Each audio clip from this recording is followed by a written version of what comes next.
हरियाणा विधानसभा में नेता प्रतिपक्ष भूपेंद्र सिंह हुड्डा ने किसानों के नेताओं से मुलाकात करने के बाद मीडिया से बात में कहा कि किसानों के तमाम मुद्दों को लेकर अपने सुझाव दिए हैं। मिनिमम सपोर्ट प्राइस से कम खरीदारी सरकारी या गैर सरकारी दोनों पर ही होनी चाहिए। C2 फार्मूले पर अमल कर किसानों को नुकसान से बचाया जा सकता है। कांग्रेस हमेशा से ही किसानों की आवाज़ और उनके मुद्दों को सही ढंग से उठाती आ रही है।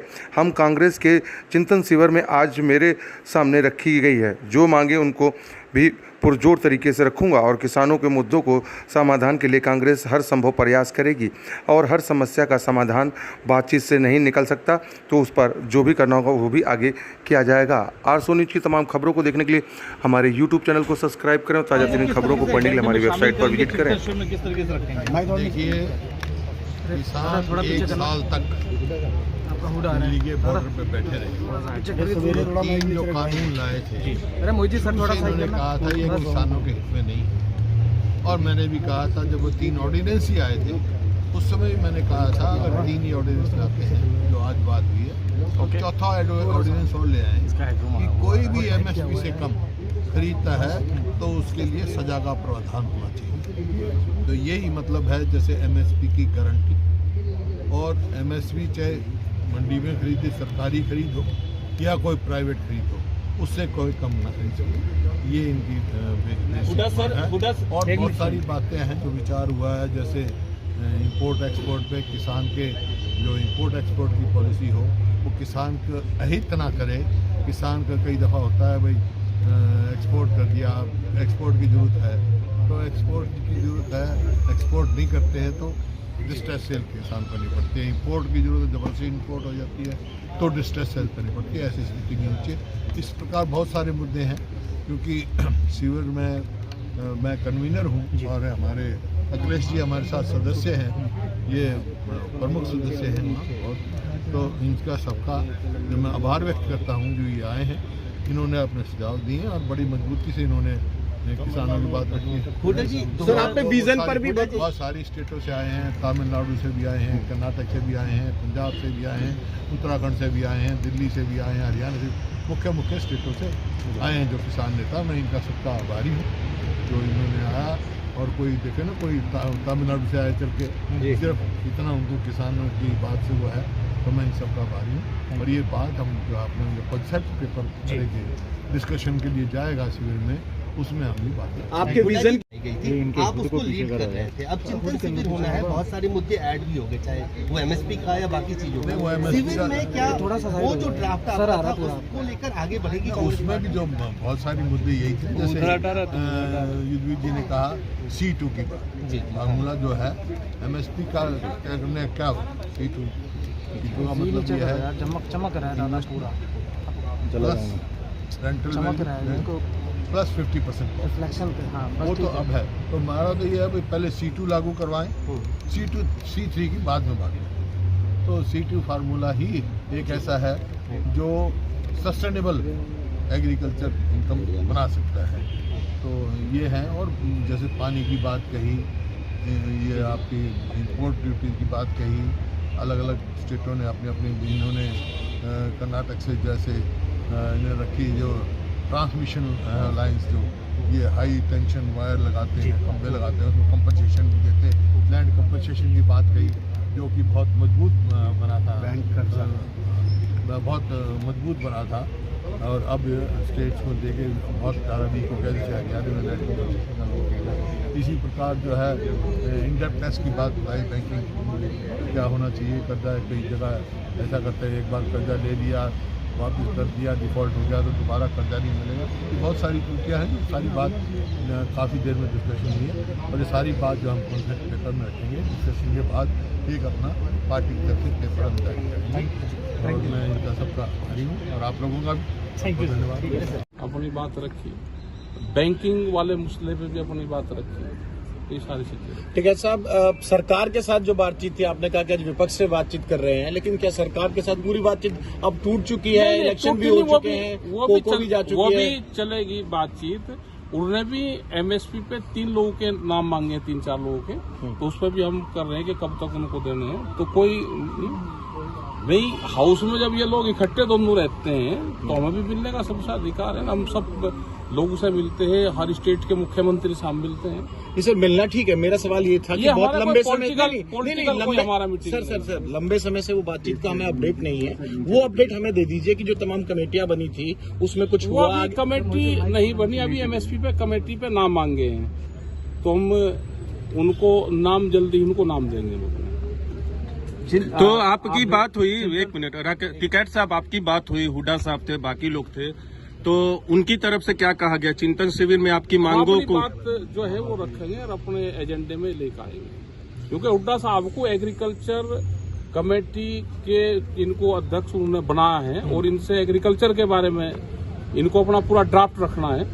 तो ये अलग अलग लोगों से बातचीत कर रहे हैं। तो हम किसानों से भी उन्होंने बातचीत करी, हमने अपने सुझाव इनको दिए हैं। हमारी कोई पॉलिटिकल वो नहीं है। कितने हमारी एग्रीकल्चर कितने सुझाव दिए हैं मोटे तौर पर? जो दिए वो ड्राफ्ट बन जाएगा, आपको सबको दे देंगे। आपकी एक मिनट आज पहली बात तो हम हुड्डा जी का आभार व्यक्त करते हैं कि इन्होंने हमको बुलाया और हमारी जो समस्या है उनको सुना और आश्वस्त किया कि आगामी जो इनका अधिवेशन होने जा रहा है उदयपुर में, इन तमाम बातों को वो पार्टी के प्लेटफॉर्म पे रखेंगे। और प्रजातंत्र में एक प्रक्रिया, इसी प्रक्रिया से काम होता है।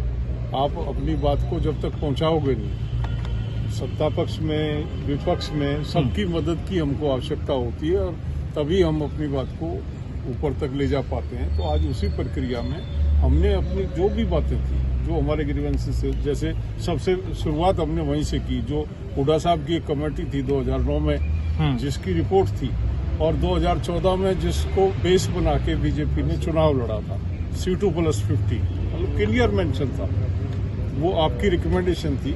आज तक वो लंबित है, मिला नहीं है। A2FL के हिसाब से सरकार किसान को कीमतें दे रही है, जिसकी वजह से प्रति क्विंटल जो है वो 800 से 1200 रुपए तक का घाटा प्रत्येक किसान को अलग अलग फसलों पे होता है। तो पहले तो हमने वही की कि आपकी जो रिपोर्ट है, जिसको बेस बना के बीजेपी ने 2014 का चुनाव लड़ा था, वो पेंडिंग है, उसको अपने उसमें एजेंडे में रखवाओ, कांग्रेस के एजेंडे में वो रखी जाए। दूसरा जो CACP का जो कीमतें निर्धारित फार्मूला वो डिफेक्टिव। कॉस्ट C2+50 की एक बात है, लेकिन पहले कॉस्ट निकालने का जो तरीका है वो उसमें जो खामियां हुड्डा जी बखूबी जानते हैं, अच्छी तरह इनकी स्टडी और अपनी रिपोर्ट में इन्होंने मेंशन भी किया। तो हमने वही इनको याद दिलाया कि उस पर फोकस करें। सबसे बड़ी समस्या आज किसान जो जा रहा घाटे में, लागत उसकी बढ़ रही है, कीमतें उसे मिल नहीं रही है। तीसरा जो बात हमारी मूल हुई, जो MSP को लेके, MSP का फिक्स करना, कीमतें फिक्स करना, MSP की घोषणा करना, वो एक विषय है, लेकिन MSP पे खरीद होना सबसे महत्वपूर्ण बात वो है। हो क्या रहा है कि MSP घोषित तो होती है लेकिन उस पर खरीद नहीं होती। तो हुड्डा साहब से हमने निवेदन किया कि उसको कानूनी जामा पहनाया जाए, सरकार खरीदे या बाजार खरीदे, उस कीमत से कम पे बोली ना लगे। एक जो इलेक्ट्रिसिटी बिल है, सरकार ने हमारी बातचीत में हमसे वायदा भी किया था, लेकिन वायदे के बाद भी उस बिल को एज इट इज पार्लियामेंट में रख दिया गया। और अगर वो बिल आता है तो पूरे देश का किसान जो है वो बहुत बड़ी मुसीबत में फंसने वाला है। तो उनको हमने कहा कि पार्टी प्लेटफॉर्म पे चर्चा करें, इस बिल की थॉरो स्टडी कराएं और उसको किसान को उससे अलग रखा जाए सारे मसले से। और हुड्डा साहब उस बात से युद्धवीर जी, एक सवाल ये है कि आपने हुड्डा साहब की कमेटियों का जिक्र किया कि पहले उन्होंने बताई थी, आज आप लोगों ने बातचीत की है। एक नहीं, प्राइवेट इन्वेस्टमेंट आई नहीं, कम फैक्ट्रियां लगी नहीं। आज हरियाणा प्रदेश देश में सबसे बड़ा बेरोजगारी का प्रदेश बना के इस सरकार ने रख दिया है और ये युवाओं की लड़ाई हम लड़ेंगे आने वाले समय में। आज एक छोटा सा मुद्दा सर, नूरा कुश्ती है, इस मतलब पूरा कहीं ना कहीं विषय बना हुआ है नॉर्थ बेल्ट का। पंजाब पुलिस कुछ करती है, फिर उसमें हरियाणा पुलिस इंटरवीन करती है। नूरा कुश्ती से कल पूरे प्रदेश में देखने को मिली। जिस प्रकार से अब पुलिस का दुरुपयोग राजनीतिक झेप मिटाने के लिए किया जा रहा है, इसको मैं राजनीतिक झेप मिटाना कहूँगा। किसी ने कोई बयान दे दिया, कुछ कर दिया और पुलिस को दौड़ाया जा रहा है। और अब पंजाब की बात देखिए, पंजाब में क्या कानून व्यवस्था की हालात बने, आज देश में चिंता हो रही है उस बात की, लेकिन उससे ध्यान हटाकर पुलिस को कहीं और भेजा जा रहा है और भाजपा भी कोई कम नहीं। आपने देखा असम में जिग्नेश मेवानी असम में बुला कर, तो ये राजनीतिक झेप मिटाने की, पुलिस के प्रशासन के दुरुपयोग करने की जो प्रवृत्ति है ये समाप्त हो। पुलिस प्रशासन कानून व्यवस्था के लिए है, उसी पे पुलिस प्रशासन का ध्यान केंद्रित रहना चाहिए। महंगाई को लेकर आज जो पेट्रोल डीजल की बात तो होती थी, लेकिन जो डायरेक्ट आपके किचन पर, जो आम जनता की किचन को इफेक्ट करेगा, सिलेंडर पे दाम फिर बढ़ेगा। देखिए, ये एक बड़ी भाजपा के अच्छे दिनों में एक प्रतिस्पर्धा चल रही है कि महंगाई में कौन आगे बढ़ता है, डीजल आगे बढ़ता है कि पेट्रोल आगे बढ़ता है, कि एलपीजी का सिलेंडर आगे बढ़ता है, कि सब्जी आपने पीछे देखा किस तरीके से अलग अलग सब्जियों के, नींबू का, कभी नींबू आगे दिखाई देता है, कभी एलपीजी। अब मुझे लगता है मगर 1000 तक पहुंचकर इस महंगाई के बीजेपी भाजपा के अच्छे दिनों का, महंगाई का अगर कोई विजेता के रूप में कोई उभर रहा है तो वो अब रसोई गैस का सिलेंडर बनने उभर रहा है। तो मैं समझता हूँ सरकार शायद इसको भी अपनी उपलब्धि बता के लोगों के बीच में लेके जाए, लेकिन दुर्भाग्य है जिस तरीके से हर गरीब व्यक्ति, हर आम परिवार के घर का बजट बिगाड़ने का काम इस सरकार ने किया है, वो दिखाई इस बात को दर्शाता है कि सरकार पूर्णतः असंवेदनशील सरकार है। हम मांग करते हैं कि ये बढ़े हुए बड़ी कीमतें वापस लें, यही हमारी लड़ाई है, यही आम आदमी की। सर, बेरोजगारी पे बोलेंगे, ये तो कांग्रेस सपोर्टेड कोई एक वो जो वेबसाइट है या फिर जो हरियाणा सरकार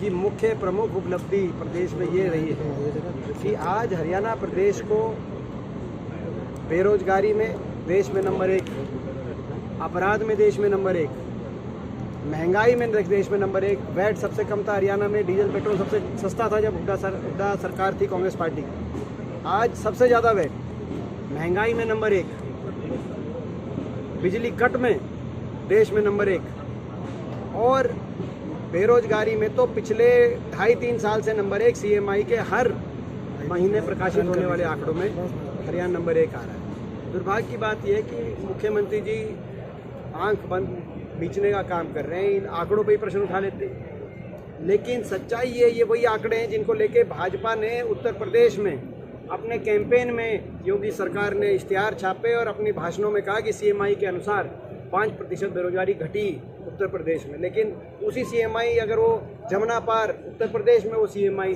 सच के आंकड़े सही थे तो जमुना के इस पार कैसे गलत हो सकते, भाजपा बताए। इसके साथ साथ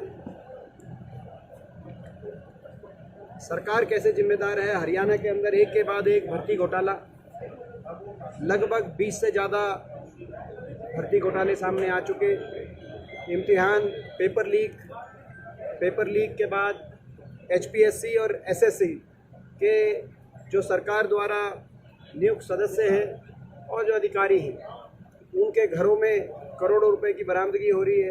रेट लिस्ट, जैसे परचून की दुकान पे नौकरियां, जैसे परचून की दुकान पे चीनी, टॉफ़ी, दाल, हर का रेट तय होता है, ऐसे नौकरियों के रेट तय हुए, ऐसी लिस्टें बरामद की जा रही।